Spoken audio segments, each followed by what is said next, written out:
بسم اللہ الرحمن الرحیم۔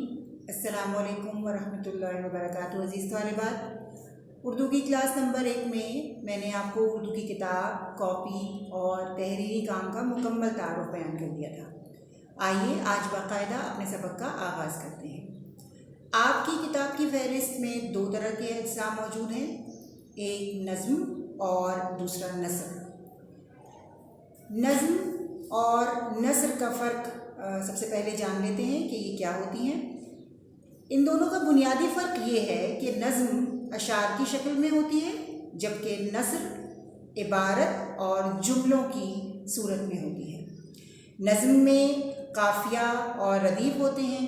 قافیہ کہتے ہیں ہم آواز الفاظ کو، جبکہ ردیف شعر کے مصرعوں میں کے آخر میں جو بار بار الفاظ دہرائے جاتے ہیں وہ ردیف کہلاتے ہیں، جو ابھی آپ آگے آنے والے سبق میں دیکھیں گے۔ اسی طرح نظم کو پڑھنے کے 2 طریقے ہوتے ہیں۔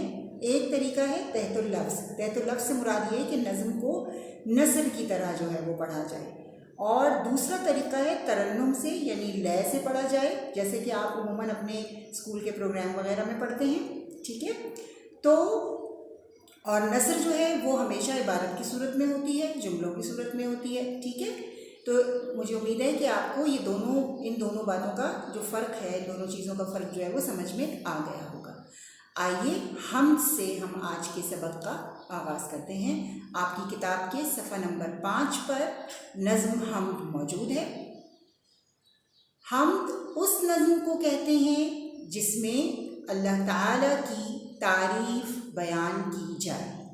حمد اس نظم کو کہتے ہیں جس میں اللہ تعالیٰ کی تعریف بیان کی جائے، ٹھیک ہے۔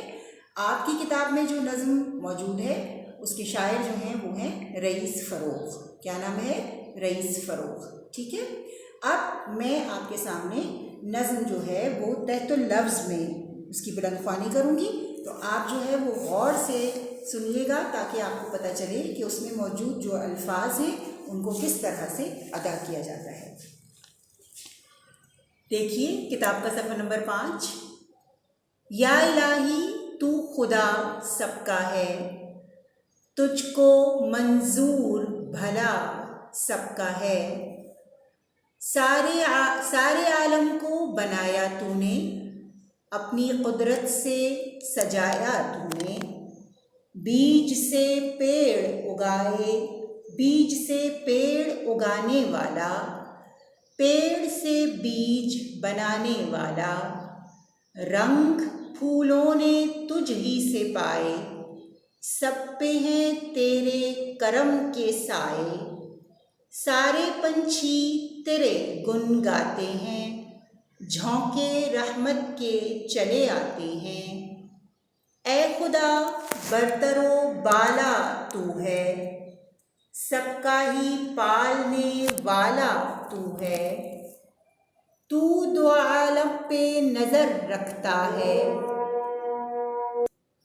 تو دو عالم پہ نظر رکھتا ہے، دل کی باتوں کی خبر رکھتا ہے، تو نے ہی علم کی دولت دی ہے، تو نے ہی عقل کی نعمت دی ہے، ٹھیک ہے۔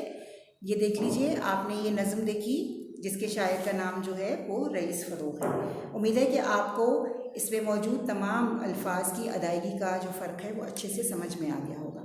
آئیے اب دیکھتے ہیں کہ اس نظم میں جو نئے الفاظ آئے ہیں وہ اور ان کی ادائیگی کیسے ہے اور ان کے معنی کیا ہیں۔ پہلا لفظ دیکھیے، عالم۔ پہلا لفظ کیا ہے؟ عالم، جس کے معنی ہے دنیا۔ اچھا، اسی سے ملتا جلتا ایک لفظ آپ نے اکثر سنا ہوگا، عالم۔ دونوں کے معنی میں فرق ہے۔ عالم یعنی وہ جو کسی بھی علم میں مہارت رکھتا ہو اسے عالم کہا جاتا ہے، لیکن یہاں پر یہ لفظ جو ہے یہ ہے عالم۔ عالم کا مطلب جو ہے وہ ہے دنیا۔ پنچھی، پرندے، بالا، اوپر یا اونچا، کرم، مہربانی، سخاوت، فیاضی، منظور، پسندیدہ، مقبول، حمد، تعریف، گن، ہنر یا خوبی، ٹھیک ہے۔ امید ہے طالبات آپ کو حمد کی بلند خوانی بھی اچھے سے سمجھ میں آ گئی ہوگی اور اس کے الفاظ معنی بھی آپ نے سمجھ لیے ہوں گے۔ اب آپ کا گھر کا کام یہ ہے کہ آپ نے بتائے ہوئے طریقے کے مطابق، جیسے کہ میں نے آپ کو پچھلی جماعت میں بتایا تھا کہ دونوں جانب مارجن لائنز لگا کر ڈیٹ لگا کر آپ کو پہلے صفحے پر حمد کو خوش خط لکھنا ہے، جبکہ دوسرے صفحے پر اگر جب یہاں پر آپ کی حمد ختم ہوگی اس سے اگلے صفحے پر آپ نے الفاظ معنی کا کام جو ہے وہ خوش خط جو ہے وہ کرنا ہے، جیسے میں نے بالکل لائن میں یہ کام کیا ہے، اسی طرح بیچ میں ایک لائن لگا کر آپ نے یہ کام کر لینا ہے۔ اگلی کلاس تک کے لیے، اگلی کلاس میں ہم آپ اس حمد کی مشق کا جو ہے وہ کام کریں گے۔ تو اجازت دیجیے، دعاؤں میں یاد رکھیے گا۔ اگلی کلاس تک کے لیے فی امان اللہ۔